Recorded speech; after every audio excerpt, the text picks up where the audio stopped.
Tak sangka rasa macam ni. Memang sedap guys. Kena repeat benda ni. Hai guys, welcome back to Mon Mobile Channel. Loh, nanti sini tak kau nampak tak? Mon Mobile Channel. Tunggu. Kau kata affordable. Assalamualaikum semua. Hai guys, welcome back to Mon Mobile Channel. Dung. So siapa je baru tengok video aku ni, kalau boleh aku minta korang like video aku, subscribe video aku, and share video aku ni kepada orang lain. Kalau boleh bagilah YouTube aku ni sampai mana? Sampai menuju bulan. So hari ni aku nak makan apa? Hari ni aku nak makan produk daripada Nuna. Memang lain macam Nuna kali ni, sebab dia keluarkan produk mi goreng segera perisa durian Musang King. Ni dia, nampak? Lain macam kan? Aku pun tak tahu macam mana rasa dia. So korang kena tengok video aku ni sampai habis. Aku dah masak dulu, and kita akan review sekejap lagi macam mana, sedap ke tak rasa perisa durian Musang King ni. So korang kena stay tune. A few moments later. So aku dah masak dah. Ni dia Maggi Nuna perisa durian Musang King. Bau dia sangat kuat. Memang menyengat hidung bau durian dia.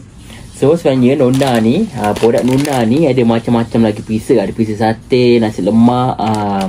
So korang kena tengok lah aku review nanti. So hari ni aku nak makan dulu Maggi durian Musang King. Sebenarnya Nuna ni pun dia ada bagi dua tau. Satu Maggi, satu lagi dia ada bihun. Ni dia. Yang ni bihun pula. Hari ni kita makan Maggi, next week kita makan bihun pula. So macam-macam lah. Yang sate pun ada bihun, ada juga Maggi segar. So memang banyak version of Nuna ni. So korang kena tengok lah video aku review nanti. So tak apa, tak mau masa lagi, jom kita try makan Maggi Nuna ni perisa Musang King. So bismillah. So jom kita try.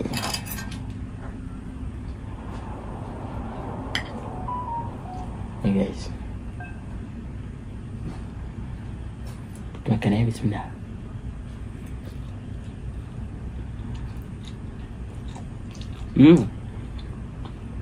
Sedap.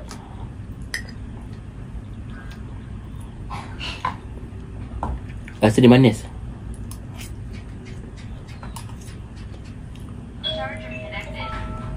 Memang sedap dia rasa dia. Tak sangka rasa macam ni.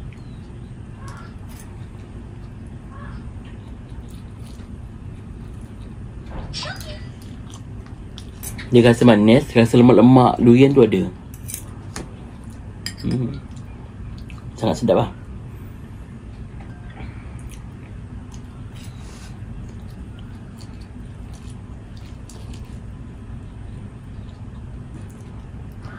Rugi pula aku masak sebungkus. Patutnya masak dua baru kenyang.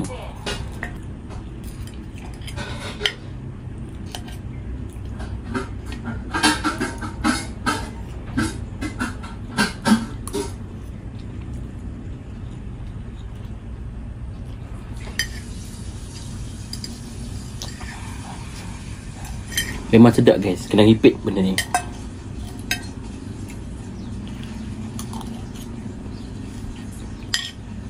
So aku dah makan dah produk Nuna perisa durian Musang King ni. Memang sangat sedap. Rasa dia manis, Maggi dia manis, lepas tu rasa macam kimi-kimi durian gitu ada. Memang sangat sedap lah. Memang boleh repeat 2-3 kali.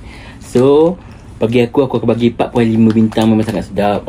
Nak bagi 5 tak boleh, tapi 4.5 dia memang sangat sedap lah. Memang boleh repeat benda ni. So kalau korang nak beli, boleh pergi dekat pasar raya yang terdekat, kadang ada jual. Ataupun kau boleh beli dekat Beg Kuning, memang ada jual juga. Yang perisa ni lah, ataupun perisa sate ke nasi lemak ke, memang ada.